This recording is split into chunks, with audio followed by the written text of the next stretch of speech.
2절 주를 의지하고 주를 의지하고 교만하지 않으면 거짓에 치우치지 아니하며 복 있으리라. 여호와라 예수는 크신 권능의 주라. 그의 크신 권능으로 우리들을 사랑하여 주시네. 새 노래로 부르자 랄라라. 하나님께 올릴 찬송을 새 노래로 부르자. 하나님 사랑을. 하나님 말씀 창세기 13장 8절에서 11절까지입니다. 교독합니다.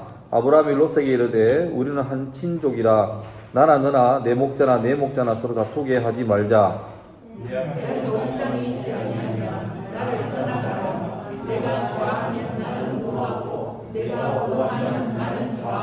이에 롯이 눈을 들어 요단 지역을 바라본즉 소알까지 온 땅에 물이 넉넉하니 여호와께서 소돔과 고모라를 멸하시기 전이었으므로 여호와의 동산 같고 애굽 땅과 같았더라.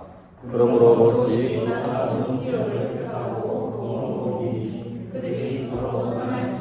아멘. 예. 이 말씀도 지난 주일날 우리 교회 목사님 설교하시는 내용을 제가 재편집 가공해서 그렇게 하고 있습니다. 불가에서 인생은 고해라고 합니다. 요즘 제가 수업을 교과서대로 하고 있거든요. 그러니까 진짜 제가 목사인지 종교학교생인지 모를 정도로 집에서 어제 녹화하면서도 불가에서는 이러니까 집사람이 무슨이가 와이카노 뭐 이러는데 뭐 온라인 수업하니까 이게 그냥 다 오픈돼 버리니까 그러니까 교과서대로 하면 뭐 좋은 기회라 생각합니다. 근데 불가에서는 인생을 바라보는 게 고해라, 고생의 바다라고 말합니다. 예.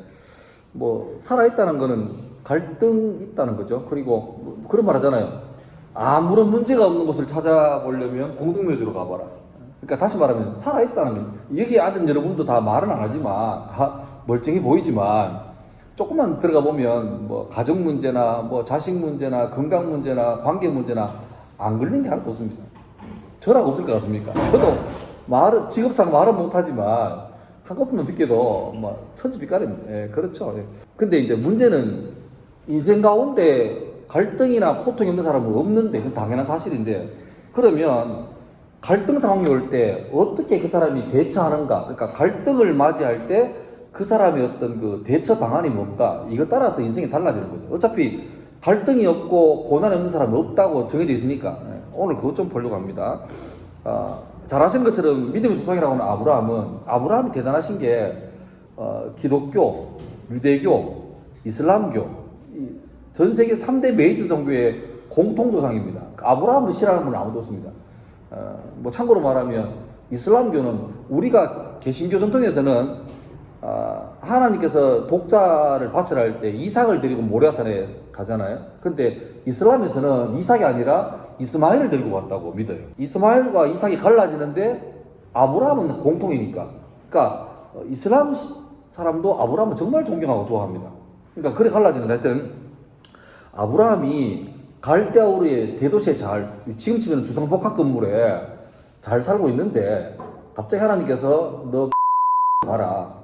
이마트 있습니까? 반경 5km라는 이마트 없다. 편의점은요 12km쯤에 GS마트 하나 있다. 뭐 이런 분위기로 몰고 가는 거죠.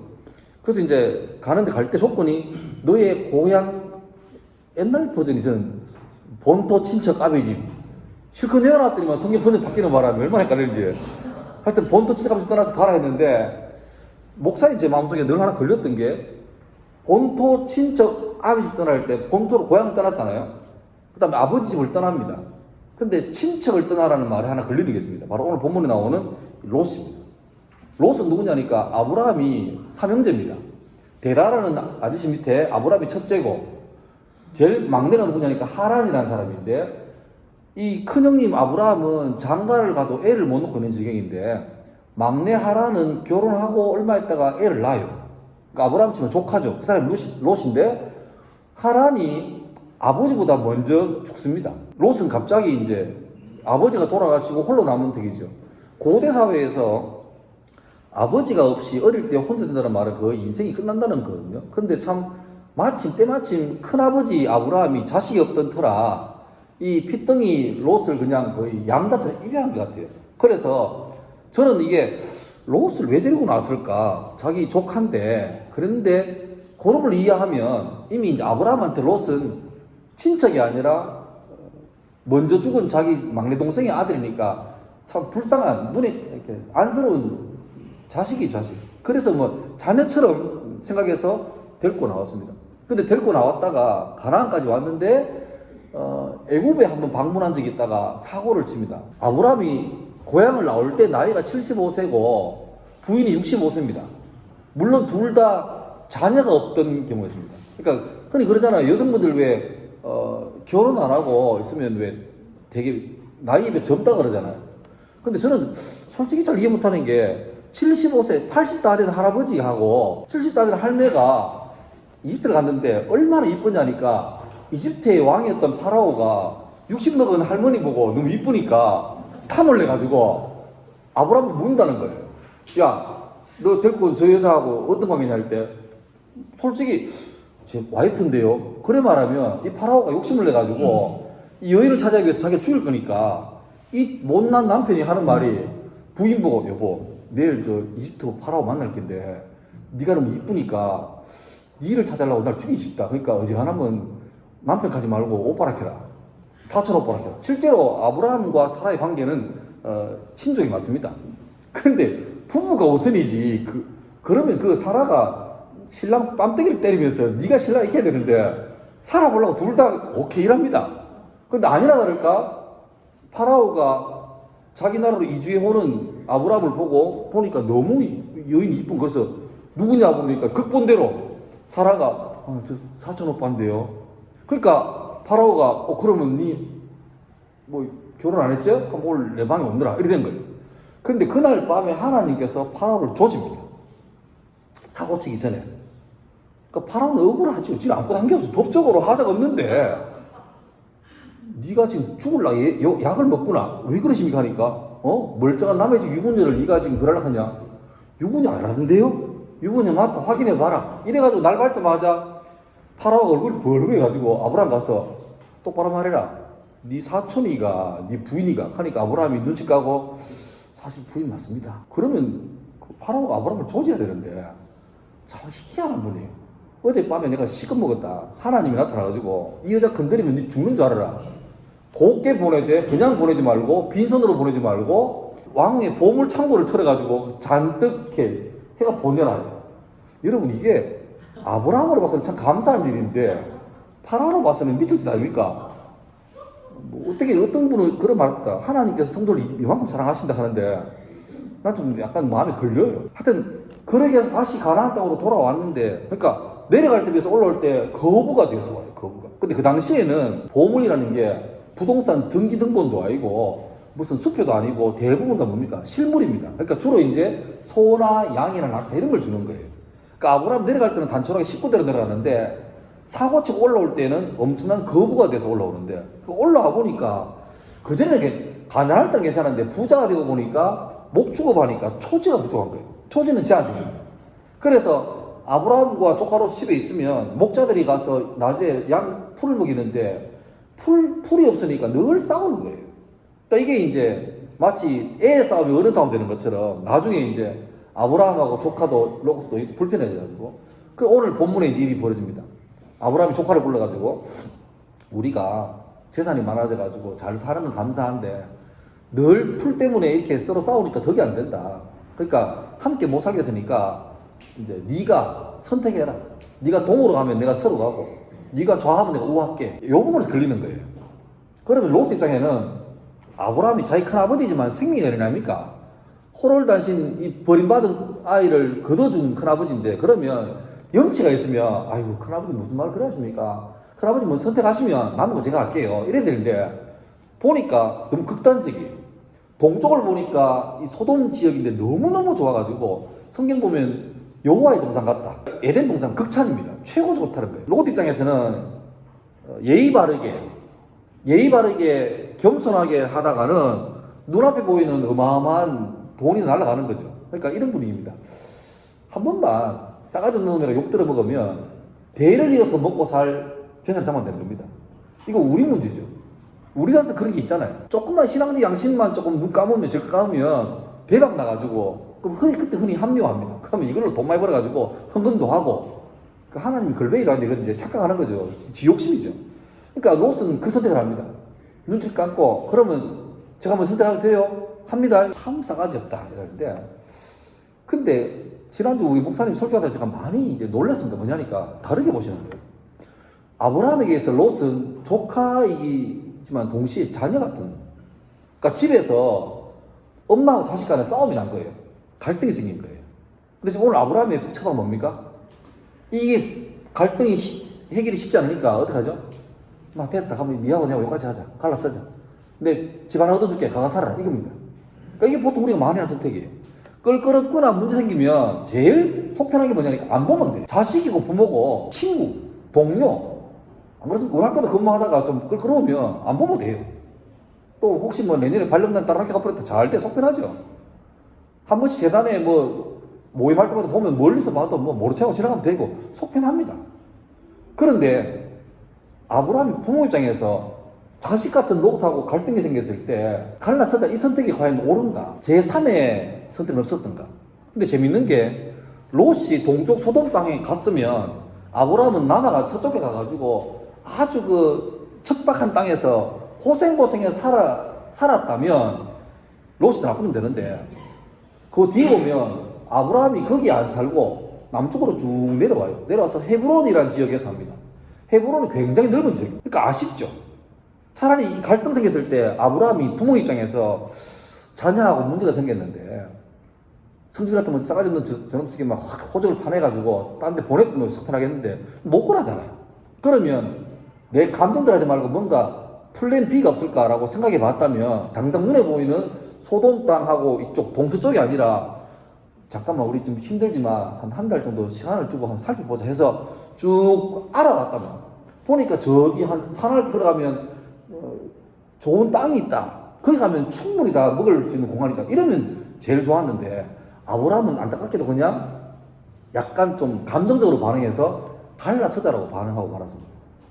만약에 이게 아브라함과 조카 롯의 관계, 부모와 자식 관계가 아니고 하나님과 우리 관계였다면, 아담 때부터 타락해가지고 어쩔 수 없는 한계를 가지고 사는 인생들인데 하나님이 속상한 거야. 내가 저놈 새끼 지으려고 천지를 창조하고 흙으로 삐가지고 생기를 불어넣었더니만 한다는, 그렇게 내가 말했는데, 절대 선악과 욕심내지 말고 말했는데, 내가 저한테 먹을 걸 안 줬나, 입을 걸 안 줬나, 뭐 안 했나, 다 해줬는데 그걸 못 지켜가지고 배망대산 놈 때려치워버려. 그래가지고 막 진짜로 추방해버리고 다시는 안 본다. 애들 하는 말로 뭐 손 털고 막 끊었다 이래버리면 그게 보통 우리 반응인데, 만약 그랬다면 지금 우리는 아무런 가능성이 없어요. 그러니까 충분히 그럴 수 있는 위치지만, 요한복음 3장 10절 말씀처럼 하나님이 세상을 이처럼 사랑하사 이 썩어 빠진 땅 가운데 자기의 아들, 자기죠, 하나님이신 예수님께서 오셔서 우리의 할 수 없는 죄를 혼자 복박을 쓰시고 십자가 달려서 돌아가심으로써 우리가 할 수 없었는데 하나님이 스스로 오셔서 하나님께서 갈 수 있는 길을 열어주신 게 바로 복음이잖아요. 그래서 어떤 분이 이렇게 말합니다. 그 성경을 읽을 때 하나님이 세상을 이처럼 사랑할 때 이처럼이라는 단어를 그렇게 읽으면 안 된대요. 하나님 세상을 처럼 사랑했대요. 그냥 이처럼 사랑해서 이게 아니고 그 이처럼이라는 속 안에 하나님의 그 마음이 담겨 있다는 거예요. 그러니까 성탄절이 우리한테는 큰 기쁨이고 축제지만 하나님으로 봐서는 자기 아들을 사지로 내보내. 그러니까 알잖아요. 그거 갖다 고생하다 오는 게 아니고 가서 물과 피를 다 섞고 죽음을 맛보고 오는 거예요. 그거를 뭘 기뻐가지고 보내겠습니까? 그런데 하나님은 아브라함처럼 당장 보기 싫으니까 갈라서자 이게 아니라 더 생각하시고 3의 선택을 하신 거예요. 먼저 찾아오신 거예요. 제가 오늘 제목을 뭐라 하셨습니까? 순간의 회피가, 나비효과 뭔지 알죠? 결국 소돔으로 흘러간 롯이 그 사이에서 잘 살면 되는데 거기가 참 부유하고 좋지만 죄가 일반화된 땅이었어요. 결국 하나님께서 소돔 고모라를 심판하시면서 그나마 롯의 가족은 구원하죠. 성경에는 불 가운데서 얻은 구원이라고. 그러니까 이런 게 우리가 구원을 받아도 넉넉하게 받는 구원이 있고 카트라인 겨우 받는 구원이 있다는 거예요. 롯은 그겁니다. 근데 하나님께서 이런 말합니다. 천사를 보내가 살길을 주는데 너 오늘 이 밤에 소돔을 심판할 테니까 뒤돌아보지 말고 뛰어라. 저 소알이라는 성이 있으니까 저까지 뛰어라. 그러면 산다. 안 그러면 죽는다.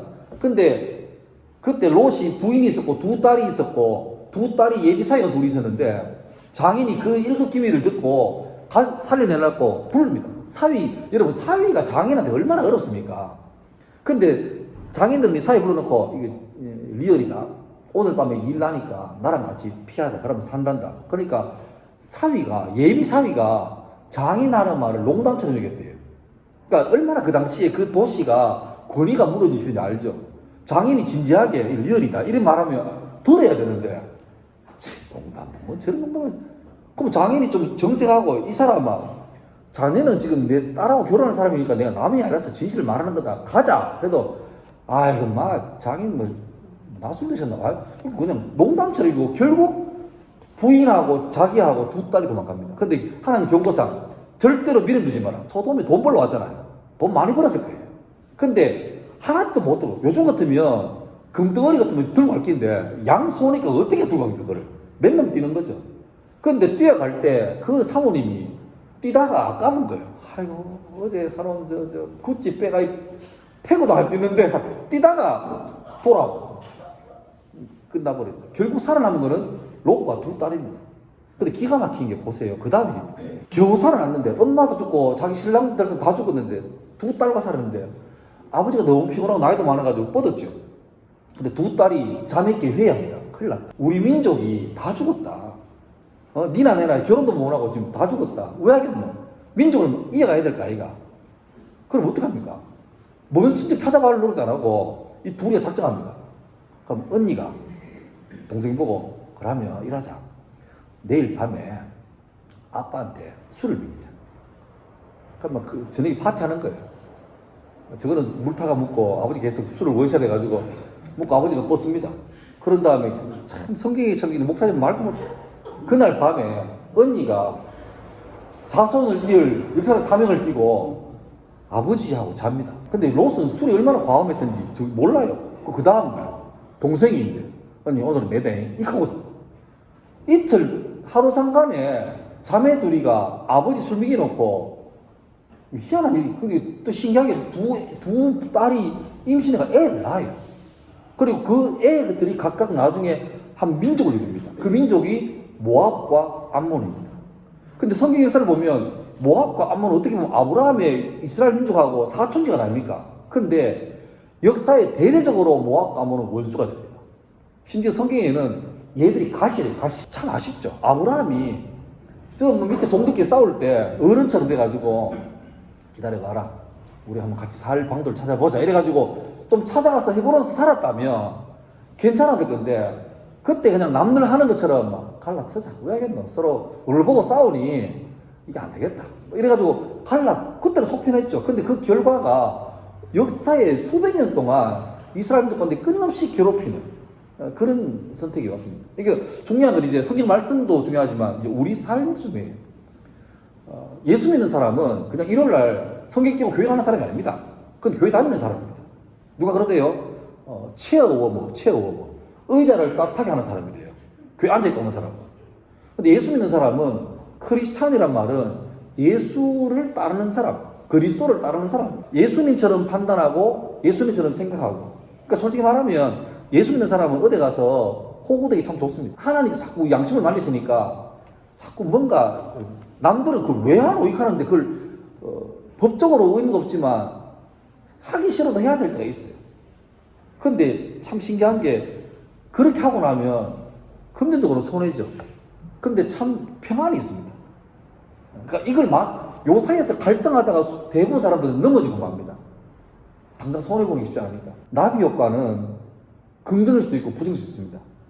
근데 정말 우리가 흔히 보통 다른 사람 다 이렇게 하는데 왜? 이렇게 판단하지만 그것조차도. 그러니까 우리 아브라함 잘 못 건드리잖아요. 아브라함은 건드리면 안 되는 분인데 참 아쉬운 게 아브라함이 그때 요 롯을 이렇게 막 일반적으로 이렇게 막 그럼 서로 막 보지 말고 이래 안 하고 좀 품고 부담스럽고 힘들고 그러더라 막 속에 천불이 나도 품었으면 어땠을까라는 그런 아쉬움이 남죠. 하여튼 여러분 예수 믿는 게 쉬운 길은 아닙니다. 그러니까 대충 믿으려면 쉬워요. 근데 잘 믿으려면 부담스럽고 만만치 않은데 문제는 예수님 말씀하신 것처럼 그 길을 발을 디뎌놔야 세상에 줄 수 없고 알 수 없는 평안이 있습니다.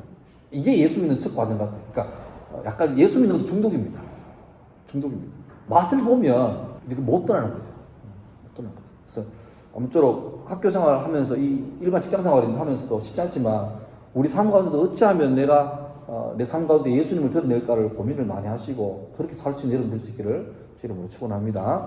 기도하겠습니다.